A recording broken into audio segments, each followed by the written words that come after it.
And we're starting chapter 3. So, chapter 3, coming after chapter 2, where we just finished naming, we will be using the concepts we learned in chapter 1, both the conceptual stuff as well as significant figures and dimensional analysis. We'll also be using all the things we learned in chapter 2 about naming and chemical formulas and putting those all together and adding more to it, and that's chapter 3. So that's definitely how chemistry works, is we're building on top of the things we've already learned. So chapter 3, chemical reactions and solution stoichiometry. We're starting with the chemical reactions portion of this chapter, and we'll move to the solution stoichiometry portion in later videos, but I want to go ahead and define the term stoichiometry first. It's another one of those words that I'm convinced that chemists just wanted to make long, fancy sounding names to explain what they do, so they sound important to other people. So nomenclature, so naming, is one of them, and then stoichiometry.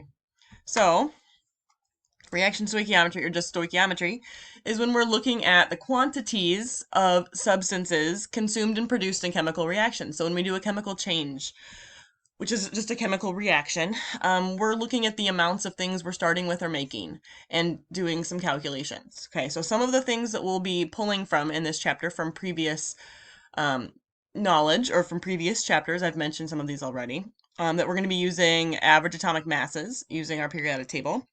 Chemical formulas, which definitely comes from chapter 2. The law of conservation of mass, the idea in a chemical reaction mass is not being created or destroyed. The mass of the beginning substances are equal to the mass of the end substances. So here's the law of conservation of mass again. So atoms are not being created or destroyed during any chemical reaction. Okay, we have to follow that. That is not something that we're like, yeah, that's fine, but I'm going to do what I feel. So looking at that law of conservation of mass, we're going to be using that when we look at our chemical equations. A chemical equation is just basically the recipe for how a chemical reaction happens. Okay, so in this picture, the things that we see, well, the molecules are represented where the atom, like pictorially, we can see pictures, right? Like the circles, the spheres are representing atoms, and the different colors are representing different elements. We're not going to use this as our chemical equations. Typically, right here and here and here and here are all going to be chemical formulas. O2, CO2, H2O, CH4, because that's just easier than drawing these pictures. But something that we do need to get used to that is new for us are these other symbols that are showing up there. Okay, so I've got a beautiful table we're going to look at here just as a key to what all of these symbols are going to stand for. So on that last picture, we saw plus signs and arrows. Okay, the plus signs, we can't have two molecules or two different things that we're reacting or things that we're making. Okay, they can't be next to each other without some sort of symbol between them, and there needs to be one of these two symbols between every two chemical formulas. Okay, the plus symbol is kind of an and the arrow is that's where we're making something new. So if we backtrack here, we're saying this molecule and these molecules, so this again is and, are making, my handwriting is gorgeous, this molecule and these molecules. Okay, so notice that between these two, there had to be something. Between these two, there had to be something. Between these two, there had to be something. There has to be a plus or an arrow between them, depending on what's going on. Now, in this example, there were two different types of molecules that we started with and two different types of molecules that we ended with. It's not always two different types become two different types. It's whatever it is. Chemical reactions, you could start with one thing and make 14. You could start with one thing, arrow, making it, and then this and this and this and this and this. It is whatever it is. So this is the only pattern that we see here are the pluses and the arrows showing up. Okay, so we talked about those first two things.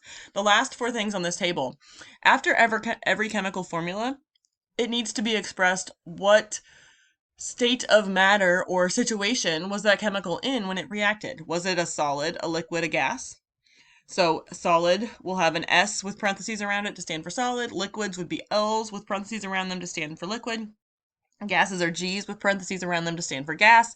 But honestly, the one we're going to see the most often is AQ with parentheses around it, which stands for aqueous. Something is aqueous when it's dissolved in water. Most of the chemicals that we work with in a typical lab experience, if we're not in organic chemistry, if we're in general chemistry like we are right now, are aqueous. We take things, we dissolve them in water, and then we react them with each other. So aqueous is not a fourth state of matter. When something's is aqueous, it's a mixture where water is the thing that it's mixed with. It's water and whatever. We don't write water in the chemical equation unless it's actually part of the reaction, unless it is actually reacting. When something is aqueous, the water is not part of the reaction, it's just there. So aqueous is representing that water is around. Okay, so I took that picture, so this, without all the weird scribbles that I made, and wrote it in the form that we're going to use. Okay, so now instead of the pictures, we have chemical formulas. After every chemical, there is a state of matter, so either a solid, a liquid, a gas, or an aqueous. In this case, all of them happened to be gases. Every chemical formula has an arrow or a plus sign between the next chemical formula, okay? But what we see, so these subscript things should not be new to us. We learned about these in chapter 2, right? Those are there because that's the atoms, that's telling us how many atoms are put together into that molecule. Okay, but what is going to be new to us are our coefficients. So we'll see those. But this is really quick. There's the picture that we saw earlier. But then below that is a little key. It's just counting how many of atoms of each element there are. Okay. We're going to come back and look at that here in a second. But first I've got a couple of vocab words. So remember the arrow? That's the divider between what you start with and what you're making. Because this arrow kind of stands for makes, produces, creates. Okay. The things on the left-hand side of the arrow are called reactants. Okay. They're the things that we are reacting. The things on the right-hand side of the arrow are called products. They are being produced. Okay. We're going to use those two vocab terms a lot. So this is definitely something to write down, highlight, underline, make sure you understand. Now again, in this example, there are 2 reactants and 2 products. That's just what happened in this situation. There's not always 2 reactants and there's not always 2 products. Okay. And then as we mentioned already, there has to be states of matter after each chemical. So we know when this reaction happened. What did that chemical look like? We know how many atoms are attached to it. CH4 has 1 carbon and 4 hydrogens. Got it. But was it a solid, liquid, gas, or aqueous? Well, in this case, it's a gas. So that's an important quantity. So here's something that was new for us. So those subscripts were not new, but those whole numbers in front of the molecule, that's not something we've seen before. Those are called coefficients.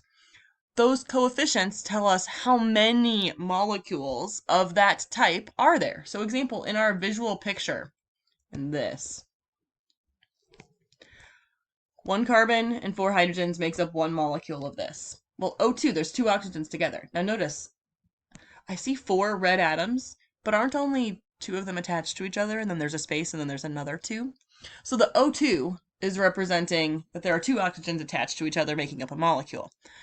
The coefficient, this number out front, is telling us, oh, by the way, there are 2 of those separate molecules. There are 2 different O2s.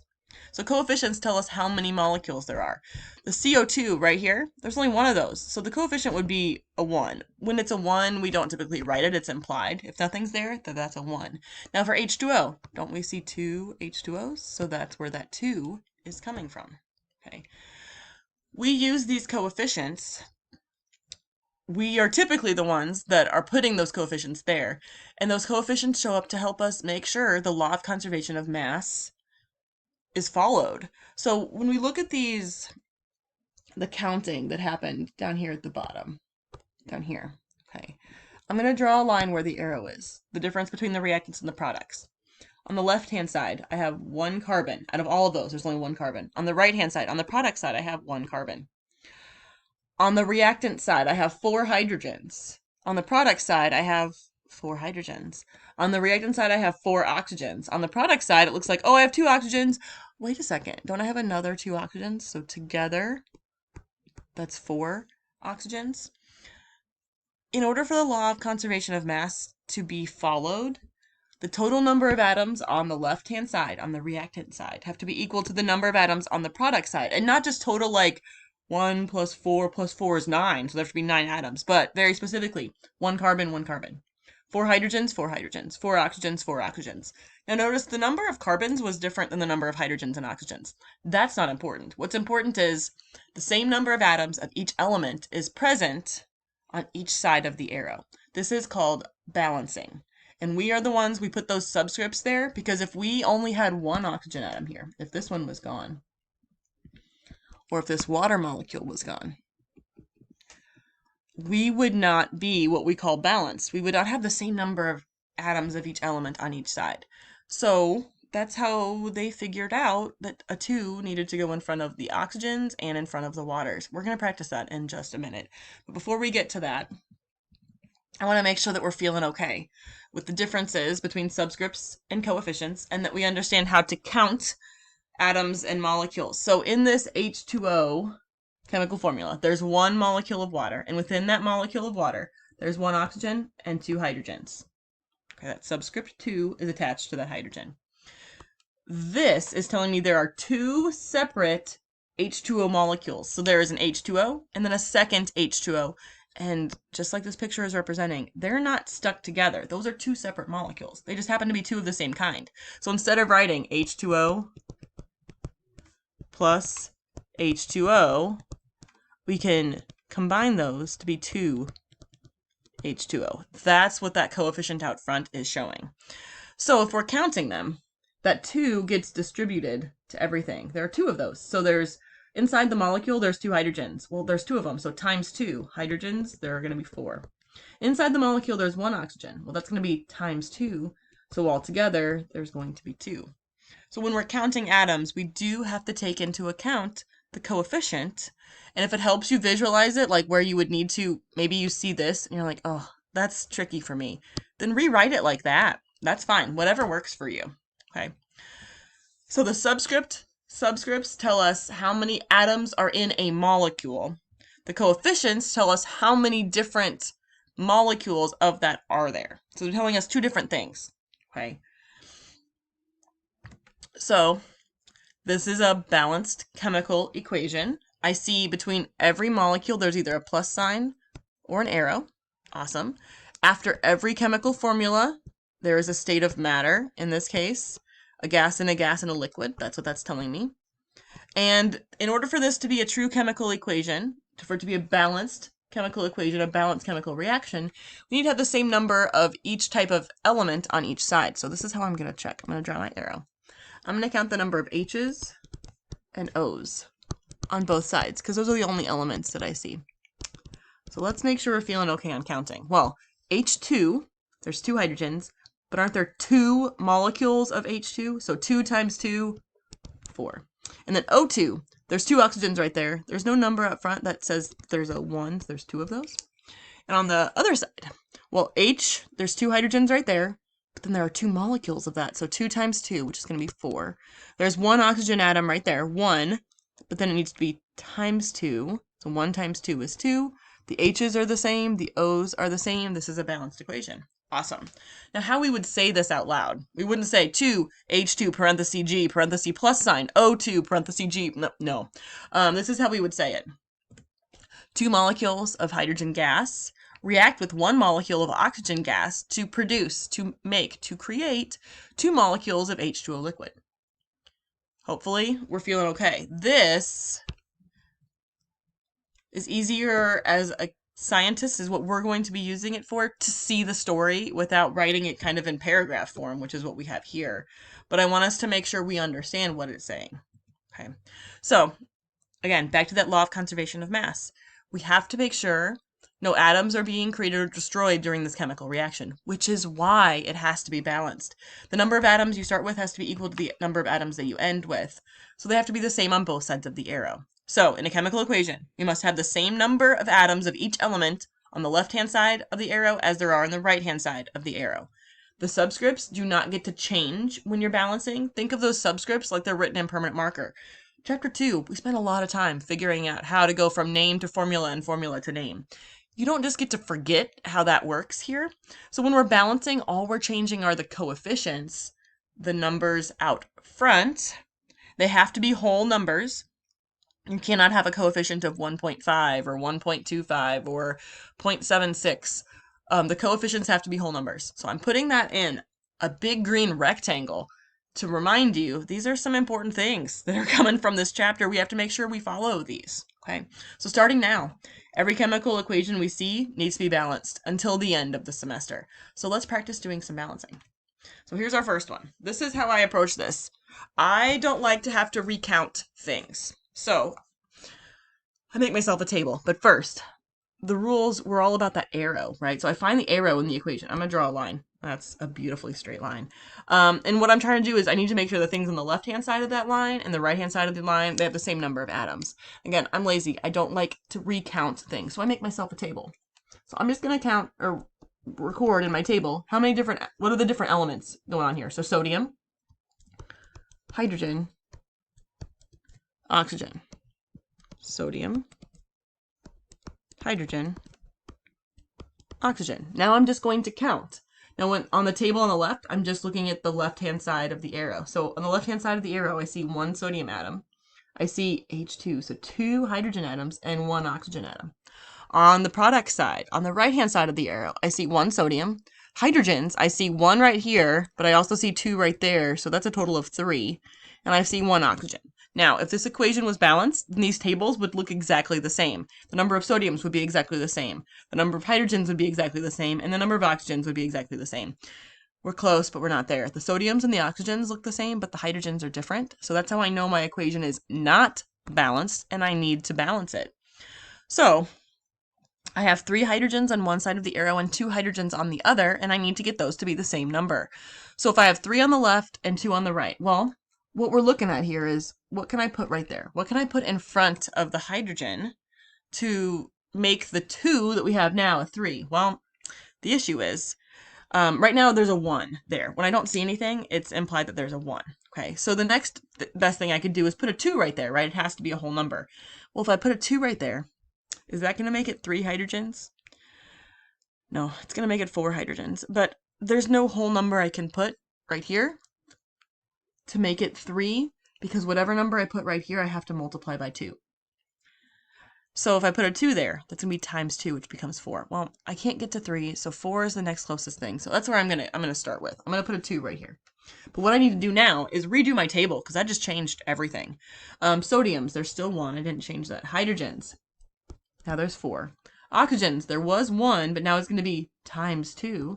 This is going to be 2. Well, shoot. I was trying to balance, and in some ways it looks like I made it worse, right? The sodiums are the same, but the hydrogens and the oxygens are now different.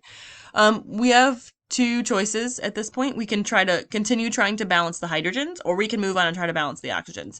It doesn't super matter. I'm going to stick with the hydrogens.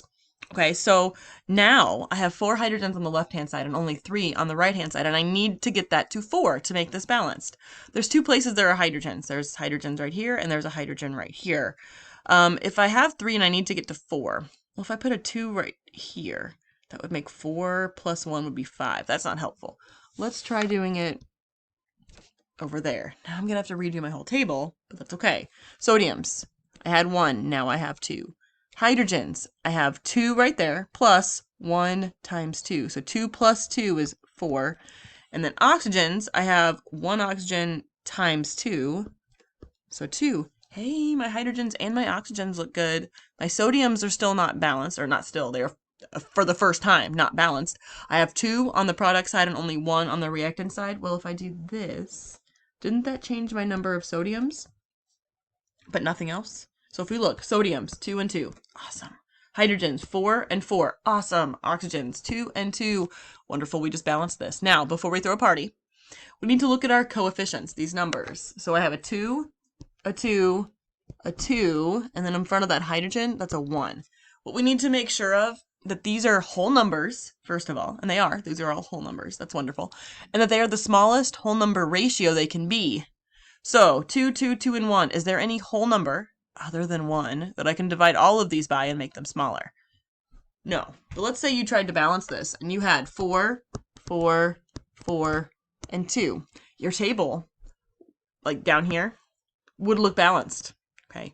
But when we look at this, 4, 4, 4, and 2, couldn't I reduce that down and have the same ratio? But they'd be simpler numbers. I could take all 4 of those numbers and divide them by 2. When I took 4 divided by 2, I'd get 2. When I took 4 divided by 2, I'd get 2. When I took 4 divided by 2, I'd get 2. When I take 2 divided by 2, I'd get 1. When we have a balanced equation, there's only one correct answer of what the coefficients can be. So if you got the one up here, the 4, 4, 4, and 2, you're like, oh, I did it. It's balanced. Awesome. Because your table below is going to look like it's balanced.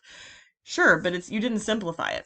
So you always want to double check to make sure you can simplify it. So I do that by just taking the coefficients and then I write them down next to each other and make sure that they can't be reduced any further. Well, let's try some more. Okay. So, this one looks a lot bigger. It's okay. We're going to be fine. I'm going to draw my line down the arrow. Okay. Looking at this, I'm going to make my table. So I have lithiums, Li. Awesome. And then if I'm looking, sulfurs, oxygens, zincs, nitrogens, oxygens. Oh my gosh, this table is going to be super long. One thing to be aware of. Do you remember in chapter 2, we had that polyatomic ion sheet? These ones that we're supposed to memorize, these polyatomic ions. I recognize some of those. SO4, that's SO4 negative 2, that's sulfate. So let's look on the products side. Do you see sulfate on the products side? Because I do. So I'm going to be lazy. Instead of counting the sulfurs and the oxygens separately, let's count how many sulfate SO4s there are. That'll just make my life a little bit easier. Okay, so I'm still continuing with my table. I did lithiums, I did sulfates, sorry. Zincs, and then NO3. Do you recognize that as a polyatomic ion? If so, do you happen to remember its name? It is nitrate. Do you see nitrate on the product side? So here's a nitrate. NO3, negative 1. I also see 1 right there. So on my chart, I'm not going to count the nitrogens and the oxygens separately. I'm going to count the nitrates. So I'm going to make my table the exact same order on the other side. And then I'm going to start by just counting how many there are. So lithiums, the products, or the reactant side, there's 2 of them, Li2. Sulfates. And what I don't want you to do is look at SO4 and say, oh, there's 4 sulfates. Remember, we're counting the number of SO4s. There's only 1 SO4 right there.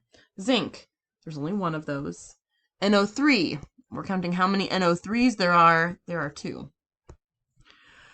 Products side, lithiums, Lis, there's 1. Sulfate, how many SO4s are there? The correct answer is 1 here. Again, not 4. 4 is part of the thing that we're counting. We're counting how many SO4s are there. I only see 1 SO4.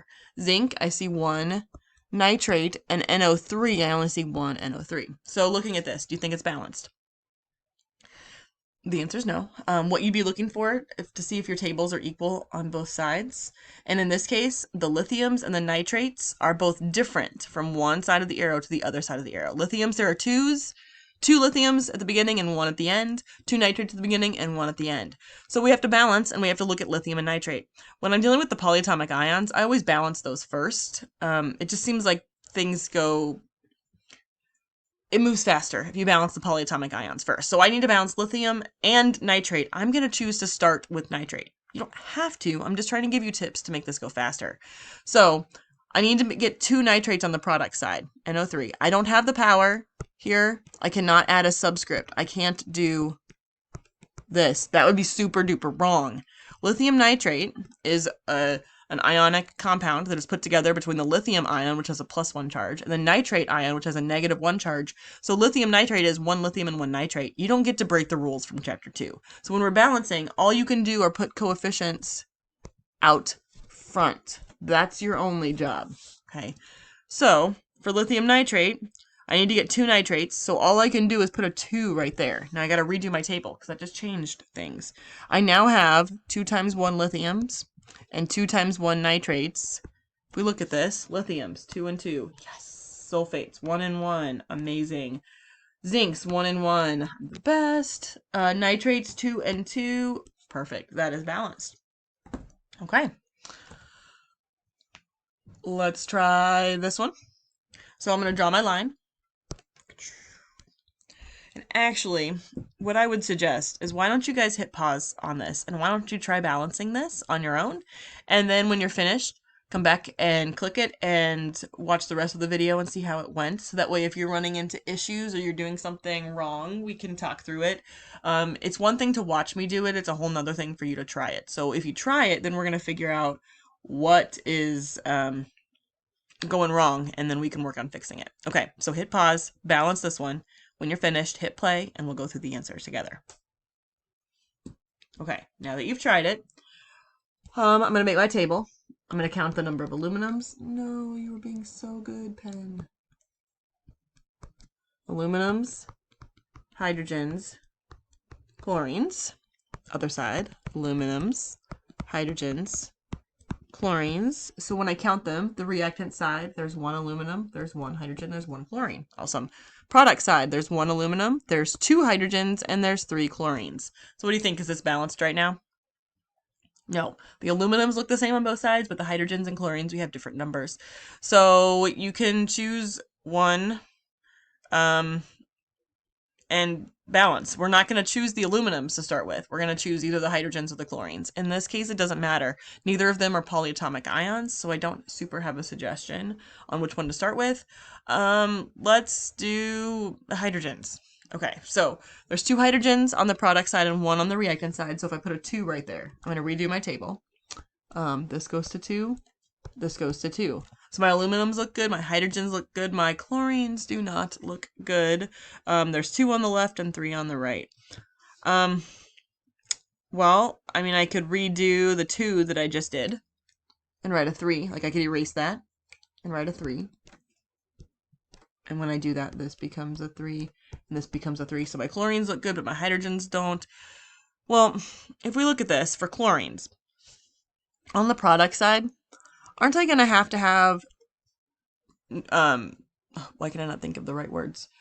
Groups of 3. That's not the word I'm looking for. But, like, I can't have 4 chlorines. I have to have 3 or 6 or 9. Okay. Hydrogens, I'm going to have sets of 2. Okay. So whatever number I put out here needs to be an even number, because in order for this side and this side to balance, it's going to have to be an even number. So let's go with, well, if the chlorines are going to have to be increments of 2 and hydrogens are going to have to be, or sorry, increments of 3 and hydrogen have to be increments of 2, I'm putting them together because over here hydrogens and chlorines are together. Isn't the lowest common denominator between 3 and 2 6? So if I were to put a 6 right here, I'm going to redo this. Let's look back over here. If I have 6 chlorines and I need 6 chlorines and I have 3, well, if I did this, wouldn't that go 2 and 6? Because 2 times 3 is 6. Hydrogens, I have 6 and I need 6. Right now I only have 2. So what times 2 equals 6? Well, 3. So 1 aluminum. So chlorines, 6 and 6. That looks amazing. Hydrogens, 6 and 6. That looks amazing.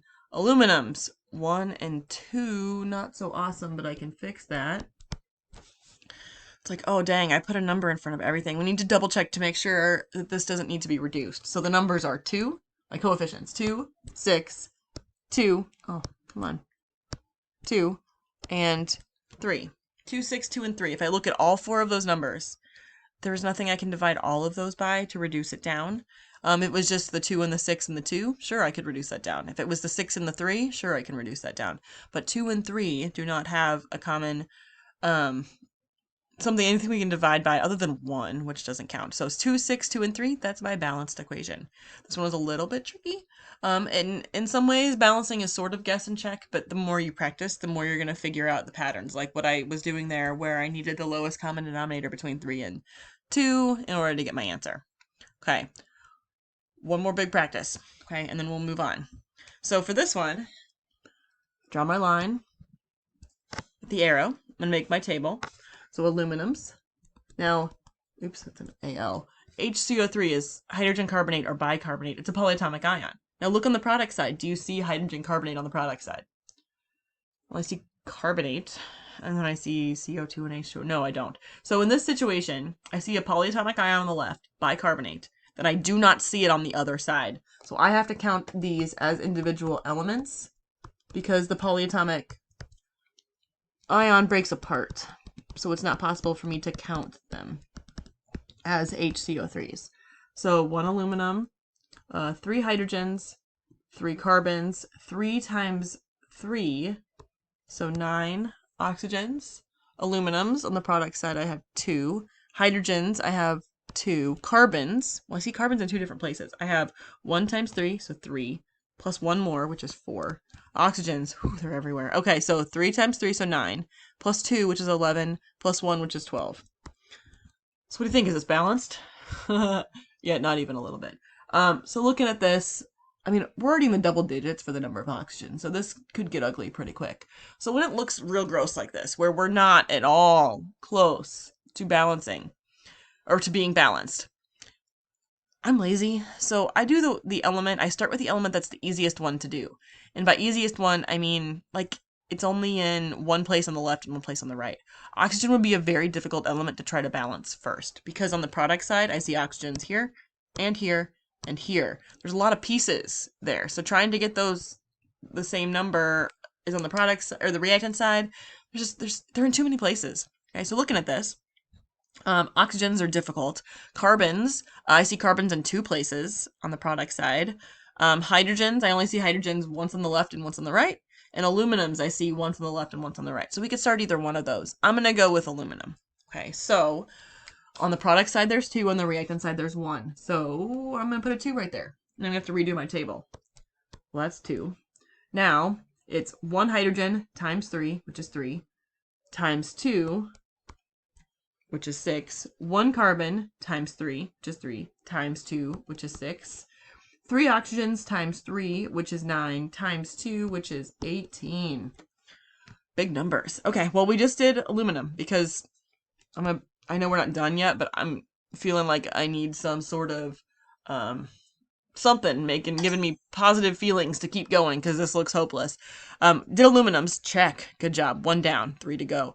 So aluminum was, I thought, the easiest one. Hydrogen is actually equally easy. So let's move on to hydrogen. So in other words, we're doing the ones that take the least amount of work and hoping that it works out in the end. Okay, so on the reactant side, there are 6 hydrogens. On the product side, there are 2. The hydrogens are only right here. So to get to 6, I would need to put a 3 out front because 3 times 2 is 6. This also changed the number of oxygens, so I'm going to have to recount my oxygens. So I have 3 times 3, which is 9, plus 2, which is 11, plus 1 times 3, which is 3. So we're at 14. Okay, hydrogens, check. So I have carbons and oxygens left. Well, carbons are in 2 places. Oxygens are in 3, so carbons are still easier. So on the reactant side, I have 6. On the product side, I have 4. I need that 4 to become a 6. There are 2 different places I see carbons, here and here. I don't super want to mess with the carbon inside the aluminum carbonate, because if I put a number out here, it's not going to have to make me redo everything. So let's see if we can stick with having 3 carbons coming from inside of this molecule and use this to change the number of carbons to get to 6. So if aluminum carbonate has 3 carbons, don't I need 3 more carbons to get to 6? So I'm going to redo my table here. So I have 3 carbons plus 3 carbons, which is 6. But my oxygens, all right, I've got 9 here. I've got 3 times 2, so 6 there, so we're at 15. Plus 3 times 1, so 3 there, so I'm at 18. So I can cross out my carbons, and I can cross out my oxygens. Now, it's not always going to magically work out where that very last element is already done for you when things are tricky like this, but it'll at least be a lot simplified. So don't start with the element that you're just guessing and checking for 45 minutes. Start easy and work your way more difficult. So that was a big one. If you could do that one, you could do most balancing ones. Okay, so deep breaths, 1 piece at a time. Okay, now I should look at my coefficients. 2, 1, 3, 3. Yeah, I cannot reduce that down any further. That would be my correct answer. Okay, So we've practiced balancing. It's going to take more practice. If this is something that you've never seen before, you've not done before, or everybody needs more practice. Okay, and I'll give you some for you to work on. Not even just the discussion worksheet, not even just the homework, but some here to practice within this PowerPoint in just a minute. But what we're going to do now is we're going to look through a few of the different categories of chemical reactions. So we've balanced them, but there's lots of different kinds of chemical reactions. In chapter 3, the one we're in right now, we're going to learn 3 different kinds, 3 different categories. Once we move on to chapter 4, we're going to add, I don't know, 12, I don't know, a lot more, but we're going to start here. So the first type that we're going to learn about are called combination reactions. So they're chemical reactions that always have to be balanced, and they're combination reactions. The pattern we're going to see, well, if you think of the word when you're combining something, aren't you putting different things together? So a combination reaction, you're going to start with at least 2 reactants, and you're going to make only 1 product. So the pattern, 2 or more things as reactants and only 1 product. So all of these examples here are all combination reactions. All of them are 2 different molecules making 1 molecule. It could be 4 different molecules making 1. It could be 17 different molecules making 1. It's more than 1 on the left and only 1 on the right because they're combining together. Now the coefficients, those are there to make it balanced. Okay, so that's their purpose. So combination reactions. More than 1 thing on the left, 1 thing on the right.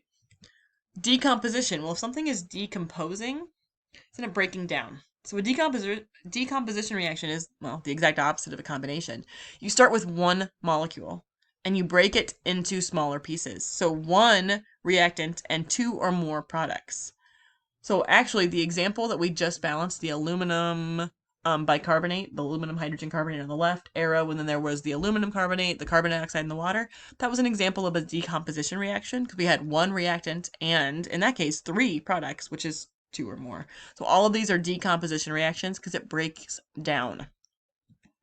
Third category are combustion reaction. Combustion reactions. We're burning shit.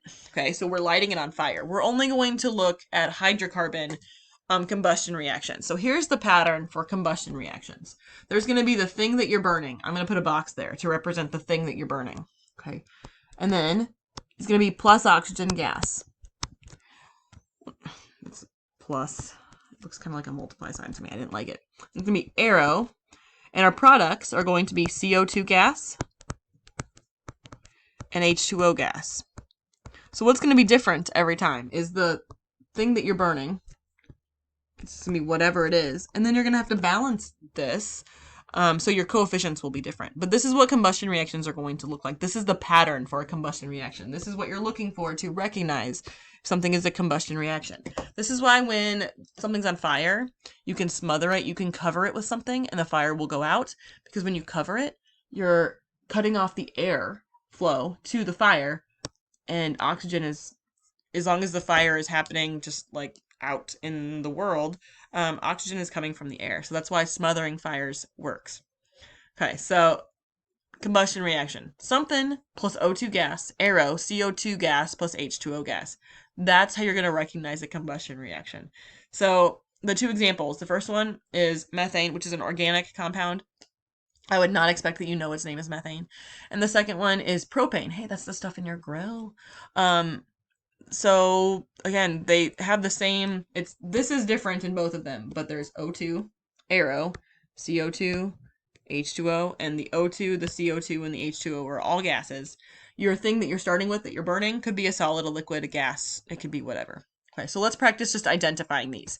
So these 5 reactions are not balanced. So if you're wanting to practice balancing, these are a good set of examples to do. I'm not going to do them right now. That's a chance for you to practice them. But what we're going to do right now together is categorize each of these 5 reactions as either a combination reaction, a decomposition reaction, or a combustion reaction. Again, they're not balanced, so this would be a great time for you to practice. So, NH4NO3, ammonium nitrate, solid, becomes dinitrogen monoxide and water. Which of the 3 categories do you think is happening right here? It's a decomposition.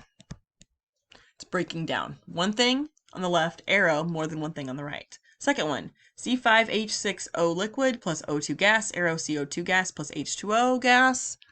Well, that's a combustion because it's something plus O2, arrow CO2 plus H2O. What about our third one? Potassium oxide and water become potassium hydroxide. Well, that's a combination. Taking two things and putting them together to be one. What about lead to carbonate? Solid becomes lead to oxide and carbon dioxide. Well, that is one thing breaking down into two, so it's breaking down into decomposition. Lithium and nitrogen elements combine to become lithium nitride solid. That is going to be a combination.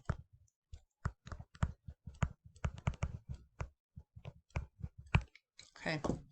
So be prepared to answer those types of questions. Think like matching types questions or just dragging them into buckets in your homework where you can drag stuff. The last thing we're going to do in this video is practice our words to formula thing. We're looking at these balanced chemical equations. This is a chance to practice our naming from chapter 2 because it's never going away, as well as what we've learned so far about our chemical reactions. So we're going to take this sentence and turn it into a balanced chemical equation with symbols. So sodium hydrogen carbonate solid decomposes into sodium carbonate solid and gaseous carbon dioxide and water vapor. All right, we're just going to start one thing at a time. Sodium hydrogen carbonate solid. We need to take those words and make them become symbols. So sodium is the element Na. When it's an ion, it has a +1 charge because it's in group 1 on the periodic table. Hydrogen carbonate is a polyatomic ion. That's HCO3-. So the compound, sodium hydrogen carbonate, is going to be 1 sodium to 1 hydrogen carbonate because +1 - 1. So we just took care of sodium hydrogen carbonate. We wrote that as a formula. Solid, so I'm going to put parentheses, S parentheses. Decomposes, so it's going to be reacting into sodium carbonate solid. So sodium we said is Na+. Carbonate is a polyatomic ion, CO3 -2. So when I take sodium ion +1 and carbonate ion -2, that's going to be, oh no, you were doing so good, pen. Na2 CO3, and it says solid, so S. And, so plus sign, gaseous carbon dioxide, so 1 carbon, 2 oxygens. Gas, and water vapor. So water is H2O. It's one of the few chemicals that we don't have. We're not going to use its fancy scientific name of dihydrogen monoxide. But it says water vapor. It doesn't say solid, liquid, gas, or aqueous. So what do you think a vapor is? Gas. Okay, so we did that. But before we can just move on, we have to make sure this is balanced because every chemical reaction has to follow the law of conservation of mass. So just eyeballing this. If I count the sodiums, oh crap, there's 1 sodium, there's 2 sodiums.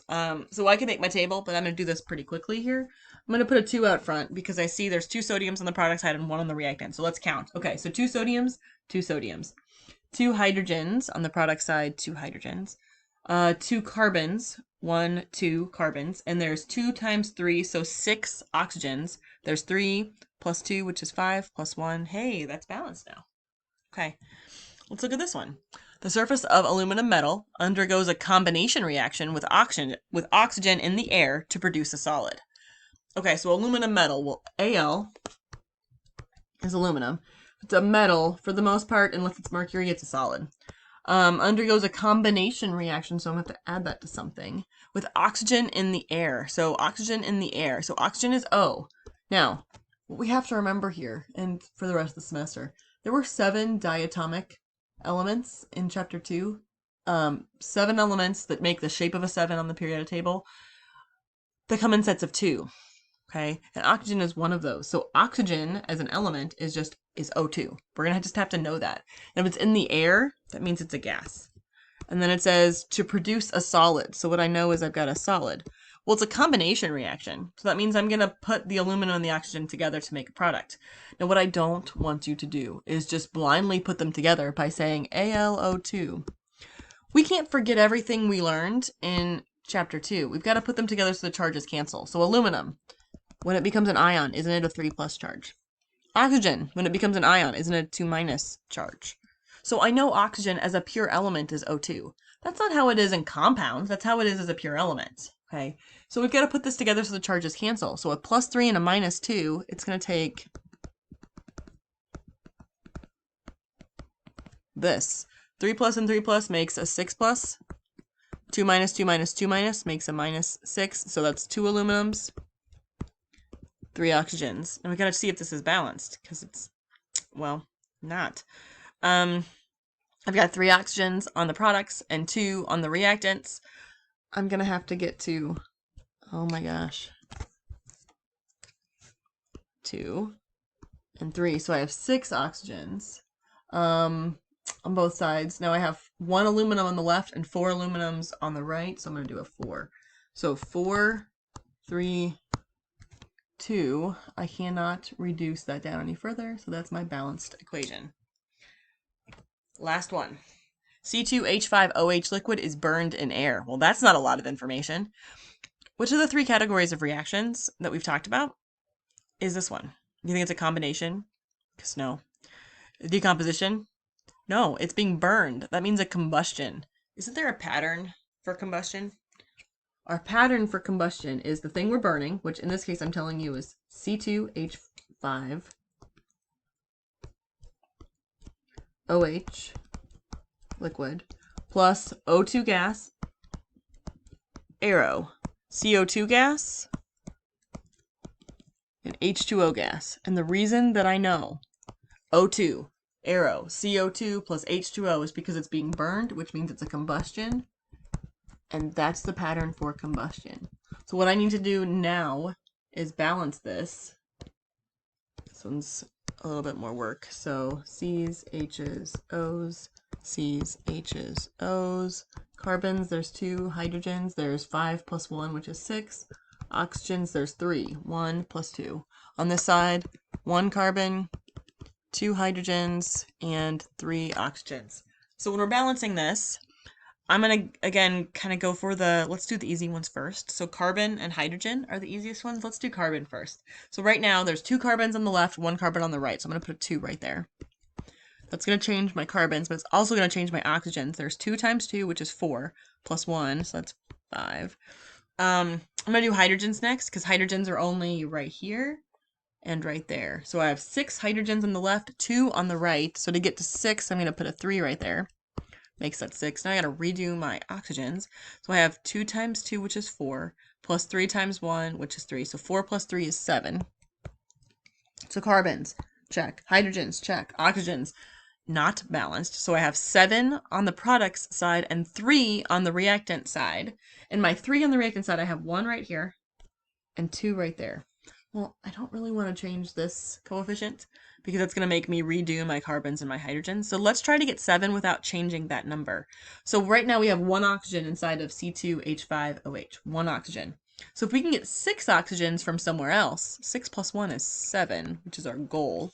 So what if I put a 3 right there? 3 times 2 is 6, plus 1 is 7. We're balanced. 1, 3, 2, 3. I cannot simplify that down, so that's my balanced equation.